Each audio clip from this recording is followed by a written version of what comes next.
শুধু দর্শক শ্রোতা, আপনারা থাম্বনেল দেখে অবশ্যই বুঝতে পেরেছেন আজকের ভিডিওটি খুবই গুরুত্বপূর্ণ। আসলে স্বাক্ষর হলো একটা এমন জিনিস যেটা নিজের পরিচয়কে বহন করে। এজন্য নিজের স্বাক্ষরকে করে তুলুন অতুলনীয় বা অসাধারণ। এর জন্য আপনাদের সম্মুখে কয়েকটি স্বাক্ষর ভিডিও তুলে ধরলাম। যদি আপনাদের ভালো লেগে থাকে তাহলে অবশ্যই আপনার নামটি কমেন্ট করবেন, আমি আপনার নামের স্বাক্ষর ভিডিও অবশ্যই বানিয়ে দেবো। তো চলুন দেরি না করে তাড়াতাড়ি ভিডিওটি শুরু করা যাক।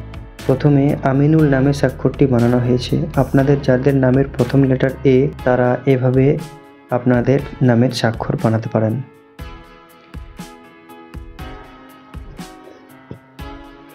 তারপরে এমডি আহমদ তামির নামে স্বাক্ষরটি বানানো হয়েছে।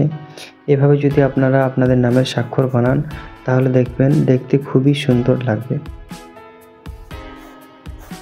এমডি আহমদ তামির। তৃতীয় নাম্বার হীরা খাতুন নামে এই স্বাক্ষরটি বানানো হয়েছে। আপনাদের যাদের নামের প্রথম লেটার এইচ, তারা চাইলে এভাবে সিগনেচার বানাতে পারেন। এই স্বাক্ষরটি মানিক নামে করা হয়েছে। ভিডিওটি আপনাদেরকে কেমন লেগেছে অবশ্যই কমেন্ট বক্সের মধ্যে জানাবেন। দেখা হবে পরের ভিডিওতে। ততক্ষণ পর্যন্ত ভালো থাকেন, সুস্থ থাকেন, পরিবারের খেয়াল রাখেন।